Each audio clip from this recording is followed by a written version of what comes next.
Hello, bantu mudukurikirana, bonjour, bonsoir, dépendamment où vous êtes. Coach JP. Nizere ko mukomeye. Nizere ko mukomeye bitari ko bigenda neza naho wizera Imana. Imana itanga kandi karyo irashaka guhindura ibintu. Osiranta yuko wavyutse nuko Imana igufitiye umugambi. Nukubaho ufise espoir. Ni kubera ko abantu muri no myaka bavana cyane. Ntibivuze ko na kera batavana. Bashaka baravanira mu nzu cyangwa emotionnellement.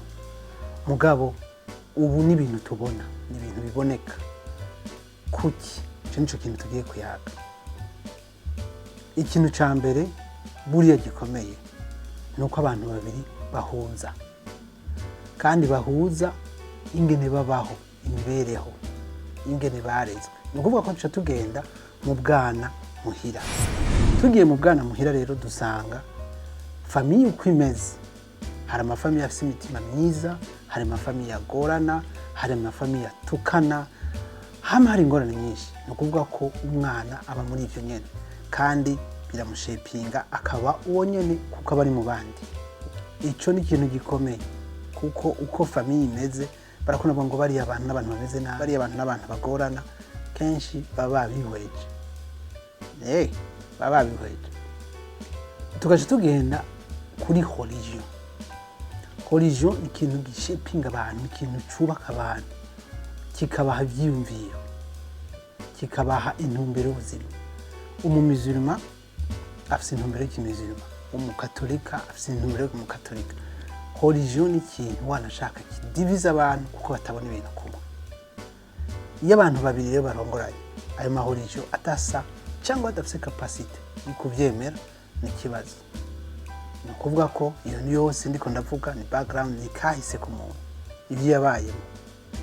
Aho ntararongora mugabo petera mu migambi. Rero hagaca haza rero believe ivyo wemera.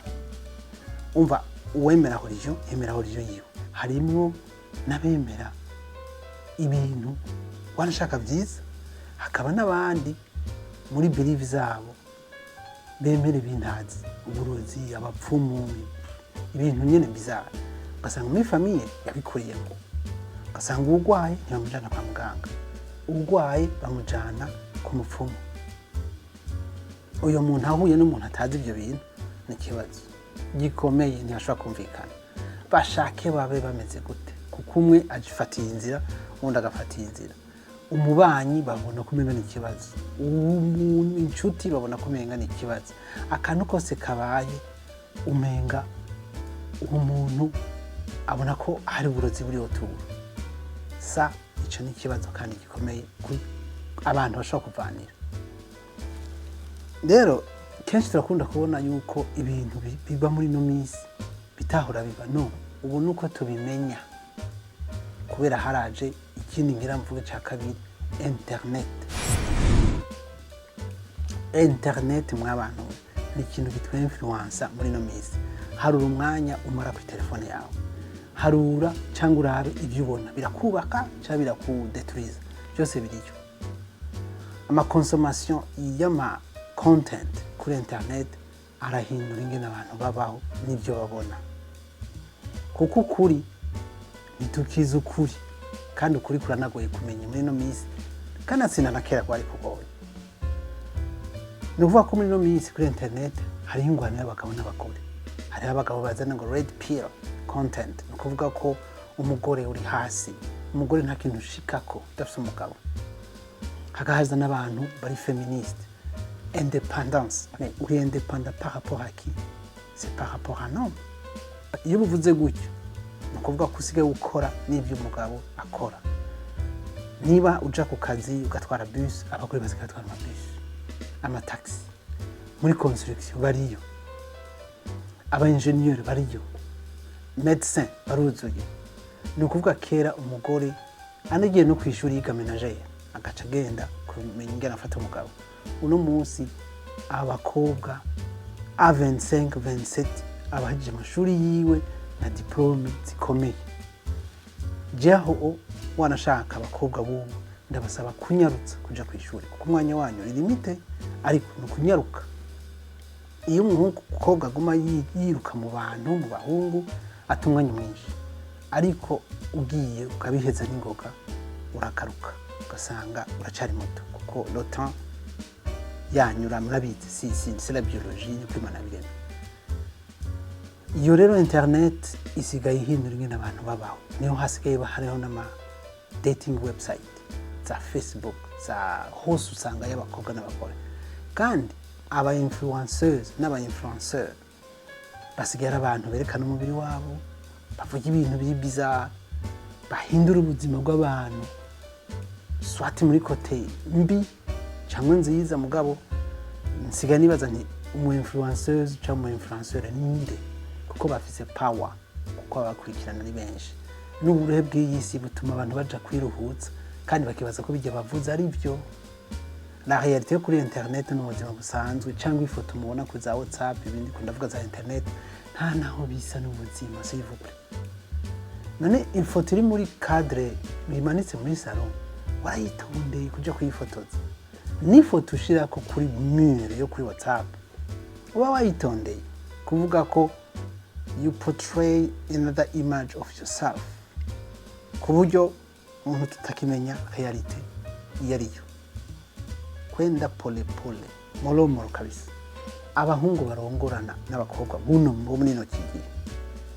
Abakera system yari set, sino yarayishije kuko byamaze umwanya munini batavana, nubwo bamwe bavuga bati niko zubakwa. Uno munsi turaraba est-ce que ugize mariage ushaka a modern famille moderne cyangwa famille traditionnelle. Famille moderne, umugore araja ku kazi, muhurira muhira ku mugoroba, niba muri Burayi mugafashanya ibikorwa, pana yuko umugore avuye ku kazi ashika ateka, ashika yoza abana kandi nawe uri kuraba televiziyo. No, niba ugomba kuba kugira modern family uri umugabo, you don't need to wait for your wife ngo akore ibyo bintu, kuko umugore ubu musize muri traditional woman kandi avuye ku kazi nka wewe. Ifu ko mwese mubikora. Est-ce que iyo system ni ushaka ari ushaka muyumva kumwe n'umugore bien kenshi gora abagabo nibo bigora guhinduka. Umugabo usanga ashaka traditional wife amemita a modern wife, mugabo we akaguma ari traditional guy ahejeje aca yicarira. Ivyo ntibigikunda.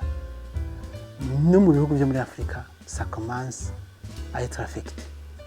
Ça n'a rien à voir avec ukugumuka. No. Navuze ko ari ama red pill y'abagore bavuga ati independence.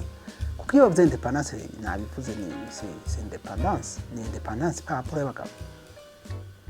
Ushaka traditional famille traditionnelle, no kuvuga ko umugore aguma muhira ukaca ku kazi ukazana amahera bakwiye bose. Ico naco muri no myaka ntikigikunda cyo kimwe na kera. Kera abantu bari bake, ibintu byo gukora byari byinshi, nubwo n'ubu bitabuze. Umugabo amahera yarafite agaciro, no byari byoroshe. Mugabo no munsi umushahara umwe kugira ukwira umuntu birakora. Wanashaka kubyerekeye ubuze turiko turavuga, kera abagabo bagira competition n'abandi bagabo, no kuvuga ko ntibari benshi sur le marché du travail. Mugabo no munsi akazi k'umugabo nako akagira competition n'undi mugabo, agacagira competition n'undi mukobwa yaje, kandi abakobwa kwisi nibo benshi. No kuvuga ko au niveau du marché abagabo bazoba bake mu misiza cyangwa ariko baraba bake kuko basanzwe ari bake. Donc les femmes vont bientôt dominer le marché du travail kuko bashobora gukora byose. Il faut s'ajuster positivement neza kugira turonke ingo zimeze neza. None ushaka traditional family cyangwa modern family, iyo ni shwa y'umuntu. Mugabe zishwa zibiri zituma abantu bavana kuko batabyumva kumwe. Cyari cya gatatu meje kuvuga. Icyakane kenshi gifata abantu bakuze ni middle life crisis, kuvuga ko ubu mu 50 ushaka gusanga umuntu amaze 25-30 arongoye, bavanye n'umugabo bavanye n'umugore, ukibaza igituma ukakibura. Niki ni kubera iyo ukuze utangura koheyanta ubuzima gushasha iyo utaronse ibyo wateza kuronka ugomba kubironka kuko usigaje umwanya muto ugasanga na testosterone zawe zaragabanutse ugasanga uri kwiruka mu bwana butonya kugira boosting iyo testosterone n'abagore ngo abashuga wa sugar what je ne sais pas nabo nyine pareil ibyo rero bituma mu rugo hanyiganyiga nubwo muba mumaranye imyaka myinshi gatonya muravanye umva niko bimeze c'est comme ça ni nta muntu yemera yuko ibintu bigenda gutyo nabo bamaranye imyaka 50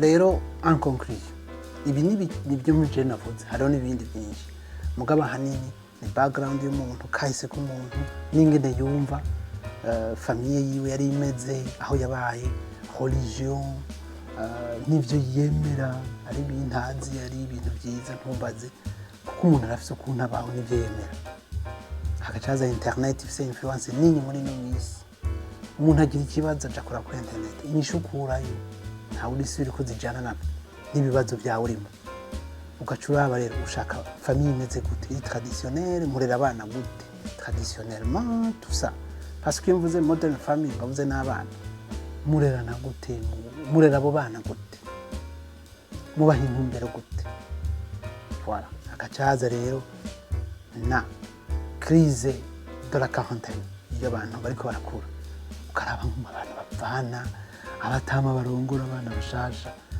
ukabura ivyo arivyo ibi rero nuko mbibona urashaka kumbira uko bibona entre temps subscribe kugira zohore tuyaga ibintu nk'ibi murakoze cyane coach JP peace